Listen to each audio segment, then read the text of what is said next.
Hi friends, welcome to my channel super trader Lakshya. तो यहाँ पे मैं सबसे पहले बात करूंगा कि मार्केट में आज क्या हुआ। तो आज ओवरऑल मार्केट खुलते ही ऊपर की तरफ रनअवे रैली दी। मोस्ट प्रॉब्ली इसका रीज़न हो सकता है कि जो लोग कल शॉर्ट्स में नहीं निकल पाए हैं वो खुलते ही कवर करने के लिए भागे, क्योंकि गैप अप ऑलरेडी था, लेकिन बहुत बड़ा गैप अप नहीं था। लेकिन उसके बाद डेफिनेटली अगर शॉर्ट कवरिंग हो रही है तो बैंक निफ्टी ने बहुत स्ट्रॉन्ग मूव दिया पहले एक घंटे में। ऑलमोस्ट एक टाइम पे 1500 पॉइंट ऊपर था, उसके बाद फिर एक डिप आया, ऑलमोस्ट आधा पूरा मार्केट मतलब ऑलमोस्ट आधा गेन इसने गिव अप कर दिया था। उसके बाद दोबारा सेकेंड हाफ में जो रैली आई उसका रीज़न था मोस्टली ग्लोबल इंडाइसेस में काफ़ी पॉजिटिव थी। यूरोप ओपन खुला, उसके बाद यूएस ओपन खुला, मतलब काफ़ी स्ट्रॉन्ग खुला डेफिनेटली। तो उसके बाद आपने देखा कि काफ़ी अपना मार्केट वापस दोबारा रिटेस्ट करने गया। बैंक निफ्टी में भी ऑलमोस्ट हाई के पास गया, हाई नहीं जा पाया बिल्कुल टॉप पे, और निफ्टी में भी इसने हाई के आसपास तो बिल्कुल फटका नहीं, काफ़ी दूर से लौटाया। लेकिन फिर भी हम ये कहेंगे कि स्ट्रॉन्ग था आज का दिन। और आज के दिन में अगर हम देखेंगे कि क्लोजिंग तो हुई है 14,640 पे हुई है 650 पे, और 34,260 पे बैंक निफ्टी है। अब यहाँ से क्या पॉसिबिलिटी है, जैसे हमने कहा कि यहाँ पे अगर कोई डिप मिलता है तो बहुत अच्छा सेटअप है निफ्टी बैंक निफ्टी दोनों में। अगर डिप मिलता है तो बैंक निफ्टी को प्रेफर करिएगा बाय करने के लिए। आज भी डिप मिला था दिन में तो बैंक निफ्टी ने ज़्यादा अच्छा स्ट्रॉन्ग मूव दिया और बैंक निफ्टी में ज़्यादा पैसे भी बन रहे हैं। निफ्टी में भी आज काफ़ी पैसे बने हैं जिन लोगों ने कैरी फॉरवर्ड किया होगा लॉन्ग पोजीशन। अब बैंक निफ्टी में क्या हो सकता है यहाँ से, तो टेक्निकल एनालिसिस करने के बाद एक टारगेट जो मेरे को दिख रहा है वो ये है 14,880 920 के आसपास एक टारगेट दिख रहा है जो पॉसिबली निफ्टी ट्राई कर सकता है। अब बैंक निफ्टी में भी ऐसे एक टारगेट निकल के आ रहा है 34,800 से लेकर 34,950 के आसपास। 35,000 ऑलमोस्ट टच करने जा भी सकता है, क्योंकि बैंक निफ्टी में 100 पॉइंट यहाँ वहाँ कोई फर्क नहीं पड़ता इतना, वो ओवर शूट भी कर सकता है टारगेट को। तो मेरा ये एक एस्टिमेट है कि जैसे आज फर्स्ट डे जो हमने बजट वाले दिन रैली देखी उसमें 2,500 पॉइंट था बैंक निफ्टी ऊपर, आज करीब 1200 पॉइंट ऊपर था उसका हाफ। कल 600 पॉइंट की रैली हो भी जाएगी तो कोई बड़ी बात नहीं है, और हो सकता है कि कल आखिरी दिन रैली का हो, तो थोड़ी सी कल कॉशियस रहना पड़ेगा। अगर आपने लो एरिया से 600-700 पॉइंट की रैली देखी जो कि हमको 34,800-900 के पास पहुंचा रही है, तो मोस्ट प्रॉब्ली ये जो रैली थी कल की खत्म हो गई है और परसों एक्सपायरी है। प्रीमियम्स जो हैं कॉल्स के बहुत हाई हैं, तो डेफिनेटली ऑप्शन सेलिंग भी एक अच्छा आइडिया हो सकता है, लेकिन बाउंस के बाद, बाउंस के पहले नहीं। आज भी आप देखेंगे तो दोपहर में अगर किसी ने ऑप्शन सेल किया होगा कॉल का तो काफ़ी अच्छा पैसा बना है। मतलब हम लोगों ने यही किया था, 34,300-400 का कॉल सेल किया था, बहुत मज़े से 100 पॉइंट से ज़्यादा का डिके मिला दोनों में। तो इस तरीके से आप प्लान कर सकते हो। मेरा सिंपल ये कहना होगा कि प्रीमियम देखिए बहुत हाई है, एक्सपायरी 2 दिन बाद है, और अगर यहाँ से ब्रेकआउट नहीं होने वाला है, जो कि ऑलरेडी स्ट्रेच्ड है, बैंक निफ्टी काफ़ी स्ट्रेच्ड है, मैं नहीं कह रहा कि वीक है, वीक नहीं है। आप ये गलती मत करिएगा सोचने का कि बैंक निफ्टी या निफ्टी कमज़ोर है, दोनों स्ट्रांग है, लेकिन डिप में बाय करना है। और डिप कितना आ सकता है, तो अब टारगेट की बात मैंने कर दी, डिप कितना आ सकता है। तो बैंक निफ्टी में जो डिप दिख रहा है 33,800 के आसपास डिप आया, 400-500 पॉइंट कोई बड़ी बात नहीं, इतनी बड़ी रैली आई है। तो अगर वो डिप आया तो आप उससे डरिएगा नहीं कि 500 पॉइंट नीचे जा रहा है या खुल रहा है, तो 100-200 पॉइंट की जो डिप आएगी वो तो तुरंत बाय हो जाएगी। तो कोई भी डिप 200 से लेके 400-500 पॉइंट की भी मिलती है, उसको बाय करना है। थोड़ा सा कम कैपिटल यूज़ करिएगा। इस समय मार्केट वॉलेटाइल है तो कम कैपिटल में भी पैसा अच्छा बनता है, तो छोटा कैपिटल 30 से 40% आपके टोटल कैपिटल का जो आप यूज़ नॉर्मली करते हैं उतना आजकल करना चाहिए, ठीक है। और दूसरी चीज़ है प्रेडिक्टेबल ट्रेड करिए, जुआरी की तरह ट्रेड मत करिए कि दोनों साइड लेके बैठ गए, ये सब करने लगे, ये सब करने की जरूरत नहीं है। दूसरी चीज़ यहाँ पे ये है कि निफ्टी का जो सपोर्ट है, बहुत इंपॉर्टेंट पॉइंट है, निफ्टी का जो सपोर्ट है वो 420 के आसपास है। मतलब यहाँ से 200 पॉइंट नीचे बैंक निफ्टी का सपोर्ट आ रहा है। तो अब 200 पॉइंट नीचे अगर आप डिप सह पाओगे, मुझे नहीं लगता सह पाओगे।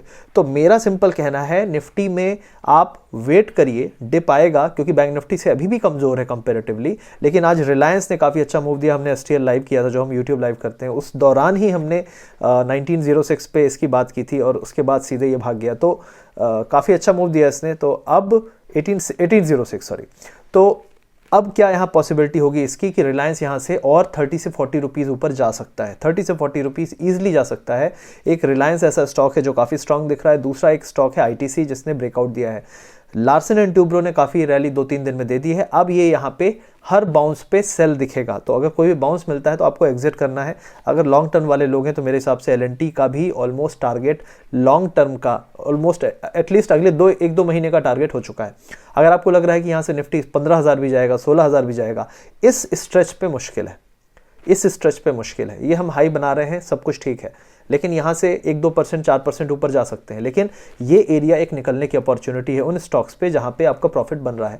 आज आपने एक और चीज़ देखी होगी, मार्केट क्लोज हुआ है बहुत स्ट्रांगली, लेकिन बजाज फाइनेंस, बजाज फिनसर्व दोनों ने हाई लेवल से अच्छी खासी selling the, Larsen and Toubro ने हाई लेवल से सेलिंग दी। तो ये आपको एक साइन दे रहा है। आपको जिस दिन मार्केट साइन देना बंद कर देगा, तो आपने देखा था पिछले हफ्ते लोग तो सोच रहे थे कि अब तो लगता है 12,000 से पहले रुकेगा नहीं, तो वो दिन आने के लिए 2-3 दिन ही लगेंगे, और अब कोई इवेंट आने नहीं वाला बजट जैसा। तो जो होप थी बजट की वो हो चुकी है। ये जो आपको पुश मिला है, ये एग्जिटिंग अपॉर्चुनिटी है जिन भी स्टॉक्स में आपको प्रॉफिट है, और जो स्टॉक्स अभी सस्ते चल रहे हैं, जो स्टॉक्स में अभी तक रनअप नहीं आया है, वो स्टॉक्स डेफिनेटली, जैसे रिलायंस है, आईटीसी है, ये स्टॉक्स में अपसाइड बचा है। तो इसमें आप ज़रूर इन्वेस्ट कर सकते हो, लेकिन ऐसा नहीं कि ये नहीं गिरेंगे अगर मार्केट गिरता है। लेकिन बाकी जो स्टॉक्स ऑलरेडी अच्छा खासा रनअप दे चुके हैं, जैसे एसबीआई है, आपका आईसीआईसीआई बैंक है, और ये जो बैंकिंग स्टॉक्स हैं, एचडीएफसी बैंक है, एचडीएफसी है, इनमें धीरे धीरे एग्जिट करना चालू करना पड़ेगा। इसी तरीके से ही प्रॉफिट आप बुक कर पाओगे, वरना profit is not a profit until it is booked. ये मैं बार बार बोलता हूँ, ये बहुत इंपॉर्टेंट चीज़ है, अपने आप को आप भी याद दिलाइए, वरना एक हफ्ते बाद पता चला इसको याद करके भी कुछ नहीं हो पाएगा। तो ये सबसे इंपॉर्टेंट पॉइंट है। अब हम कुछ स्टॉक्स की बात कर लेते हैं। तो पहला जो स्टॉक है वो है बजाज फाइनेंस। बजाज फाइनेंस जो है हाई लेवल से काफ़ी सेलिंग, इसने स्ट्रॉन्ग सेलिंग दी है, छोटी मोटी सेलिंग नहीं है। सेकंड जो बाउंस आया उसमें भी इसने साथ नहीं दिया है निफ्टी का। तो डेफिनेटली ये एक स्टॉक मेरे हिसाब से 5300 पे, ये बहुत बार इसको रिजेक्शन मिल चुका है, मुझे नहीं लगता 5300 ही ब्रेक करने वाला है। तो इस स्टॉक पे बाउंस पे आपको शॉर्ट पोजीशन लेनी चाहिए, थोड़ा टाइम लेके चलिए। कॉल सेल कर सकते हैं 5400 5500 का, और स्टॉप लॉस ज़रूर लगा के कर सकते हैं, लेकिन यहाँ पे फ्यूचर पोजीशन नीचे की तरफ के लिए या कॉल सेलिंग कर सकते हैं। तो कोई भी बाउंस मिले उसमें सेल करिए, ऐसा नहीं कि पिटा हुआ है ऑलरेडी आप उसको पीटने की सोच रहे हो सकता है वो आपको धोखा देके बाउंस दे दे। अब दूसरा स्टॉक है वो है टाटा मोटर्स। तो टाटा मोटर्स ने एक बहुत स्ट्रांग रैली दी है। यहाँ पे मैं रिट्रेसमेंट चेक कर रहा था, तो इसका रिट्रेसमेंट ऑलमोस्ट 150% के आसपास चल रहा है। अब ये इस एरिया से लौट भी सकता है, तो थोड़ा सा संभल के 150%। ऐसा नहीं है कि फिबोनाची अगर आप यूज़ करते हैं तो उसमें कोई बहुत सिग्निफिकेंट लेवल है, लेकिन मैं मानता हूँ कि हर 50 के बाद वाला जो लेवल है वो भी काम करता है। तो थोड़ा सा यहाँ संभल के रहिए। इस एरिया से लौटेगा तो कम से कम 305 से लेके 308 के आसपास ही इसको सपोर्ट मिलेगा, वहाँ पे मिलता है तो बाय कर सकते हैं। यहाँ पे चेस करने लायक इसका स्ट्रक्चर नहीं है। एक और स्टॉक है जो काफ़ी अच्छा कर सकता है, वो है आपका state bank of India. State bank of India कोई भी डिप मिलता है 325 के आसपास, तो ये बाइंग अपॉर्चुनिटी होगी। इसका मुझे लगता है 345 से लेके 355 तक के टारगेट्स आ सकते हैं। तो ये हो गया स्टेट बैंक ऑफ इंडिया। तो ये कुछ स्टॉक्स थे जिनके बारे में बात करना चाहता था। अब global market right now strong है। एक और चीज़ हुई है डॉलर के बारे में जो मैं हमेशा बात करता हूँ, तो डॉलर ने 91 का एरिया क्रॉस कर लिया है। अभी ग्लोबल मार्केट इसको लेकर पैनिक में नहीं है, तो हम भी पैनिक नहीं करेंगे। मोस्ट प्रॉब्ली कल मार्केट अगर फिर से डिप देता है या फ्लैट खुलता है, ये सीधे ऊपर की तरफ रन करेगा 100 150 200 पॉइंट, आई डोंट नो कितना, लेकिन जो टारगेट्स हैं हमारे उस एरिया तक में तो हम निकल ही जाएंगे। अगर वहाँ पे हमको शॉर्टिंग अपॉर्चुनिटी मिलती है तो वो हम यूज़ करेंगे, जो भी हमारे टारगेट्स मैंने बात की।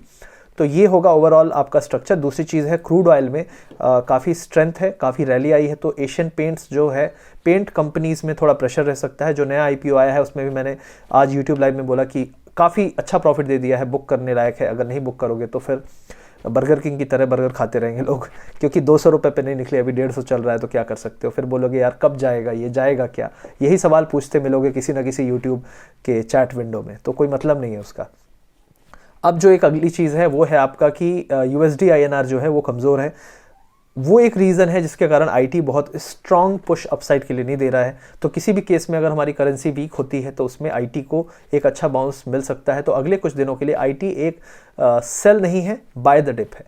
तो एक ये चीज़ और है। और अगर बिटकॉइन की आप बात करेंगे तो बिटकॉइन ऑलरेडी अभी 35,000 फिर पहुंच गया है। कोई ना कोई ट्वीट कर देता है, कहीं आपके ये रेडिट वाले लोग पीछे पड़ जाते हैं, तो बहुत सारी चीज़ें हो रही हैं।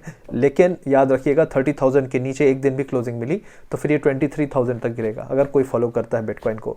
बाकी जो रेडिट ग्रुप वाले हुए हैं, जो लोग हैं वो लगे हुए हैं, और गेम स्टॉप को उन लोगों ने पीट दिया है। उन लोगों ने नहीं पीट दिया है, बदला ले लिया है जो हेज फंड वालों ने। तो अब देखिए अगला कौन सा ऐसा चीज़ है जिस पे वो लोग टारगेट करते हैं। कल सिल्वर पे टारगेट किया था, सिल्वर की भी आज अच्छी पिटाई हो गई है, 5-6% डाउन है। तो इस टाइप के जो मूव्स होते हैं वो सस्टेन नहीं करते हैं। तो मेरे हिसाब से बजट जो था इट्स ए नॉन इवेंट, ऐसा कुछ नहीं है जो बहुत स्ट्रक्चरली बहुत पॉजिटिव है, जो इमीडिएटली कुछ चेंज करेगा। एक ही चीज़ है कि सरकार बहुत ज़्यादा खर्च करने वाली है जो बोल रही है, और ये पैसे कहाँ से आएंगे, सब कुछ जो है डिसइन्वेस्टमेंट पे ही डिपेंडेंट है।